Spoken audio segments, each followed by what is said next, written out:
Olá para você que acompanha o SBT Notícias pela internet. Na madrugada de hoje, um homem matou a amante a tiros no bairro Jorge Teixeira e em seguida tentou se matar. Ele foi socorrido pelo SAMU e levado ao pronto-socorro Platão Araújo, na Zona Leste.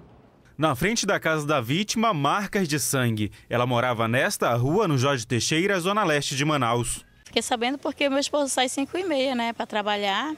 Aí ele me retornou para me avisar, né, que tinham matado a nossa vizinha, né. Maria Alcione Ribeiro, do Nascimento, de 35 anos, morreu depois de ser atingida por vários tiros efetuados por Antônio Manuel Trindade Batista, de 50 anos. Segundo os moradores, Maria era casada, mas também mantinha um relacionamento com Antônio, que também tentou se matar atirando na própria cabeça. Ele foi socorrido, levado ao pronto-socorro Platão Araújo e em seguida para o pronto-socorro João Lúcio, onde está internado.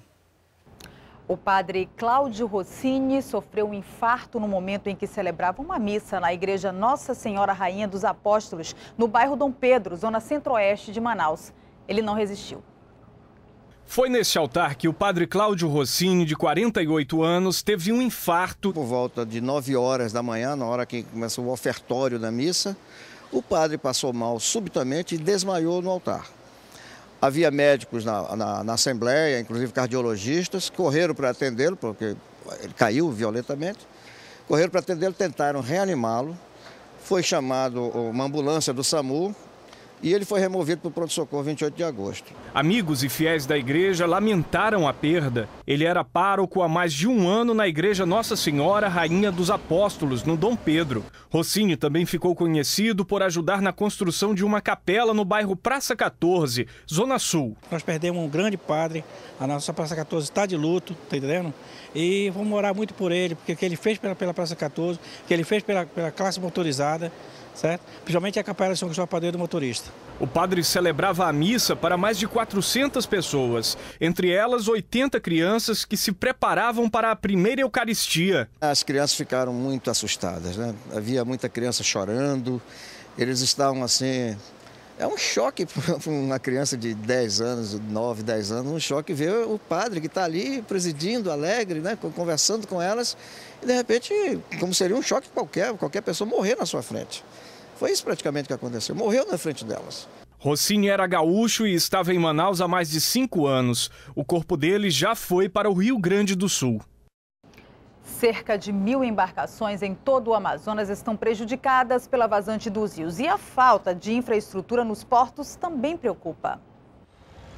Aos poucos, o Porto do São Raimundo vai retomando o ritmo. Depois da inauguração da Ponte Rio Negro, o movimento no local caiu drasticamente. Mas um projeto pretende fazer da área o principal ponto de embarque e desembarque de cargas e passageiros da calha do Rio Negro. Temos uma balsa pronta, ela só precisa estar fundeada, posicionada de forma organizada, aqui sim. E nessa área aqui onde ela vai estar organizada, parada, em segurança, ela vai recepcionar de 12 a 16 embarcações de uma única vez. Portanto, 12 embarcações diariamente. E todas essas embarcações estão previstas de ser da calha do Rio Negro. 5 barcos e 4 balsas já usam o porto para atracar e receber mercadorias. Melhorou muito.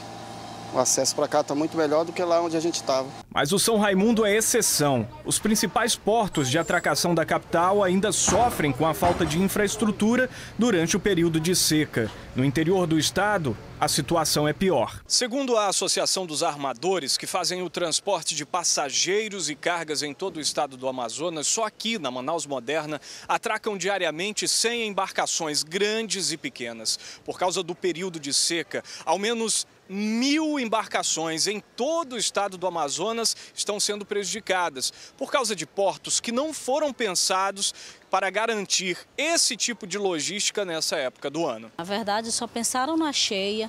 Existem localidades que têm portos construídos que estão em terra. Existem localidades que as pessoas continuam atracando no barranco, agora na praia, né, porque pela questão da seca. E, infelizmente, assim, a navegação ela não é consultada e quando se pensam nas obras de portuárias para o estado do Amazonas, não se leva em consideração as particularidades do estado, de como é o funcionamento da operação aqui. No porto privatizado de Manaus, opiniões divididas. Este motorista reclama da demora para descarregar. A culpa aqui não é dos barcos, não. A culpa é lá em cima da administração, porque é uma bagunça.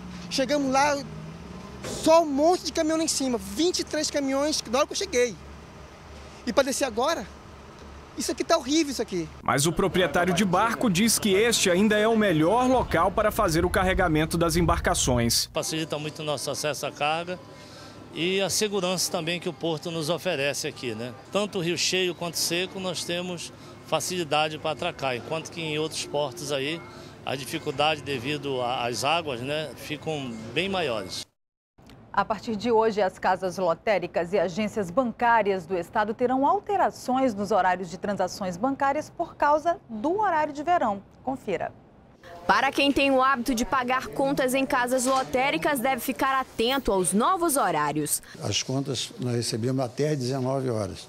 Por que até às 19 horas? Porque o sistema desliga e nós só podemos receber até às 19 e encerramos a loteria em função disso. Quanto a jogos, os jogos ele termina 2 horas antes de encerrar, devido ao sorteio. Hoje, o exemplo, hoje corre a quina e corre a Loto Fácil. Então, às 17 horas encerra as apostas. Já nas agências bancárias da capital, o horário permanece o mesmo, das 9 da manhã até as 3 da tarde. Mas quem for fazer transferências bancárias acima de R$3.000 deve seguir o horário de verão.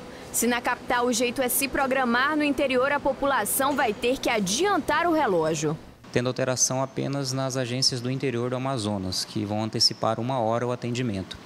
Normalmente abre-se das 9 às 14, vão ser antecipados para abertura às 8 e fechamento às 13 horas.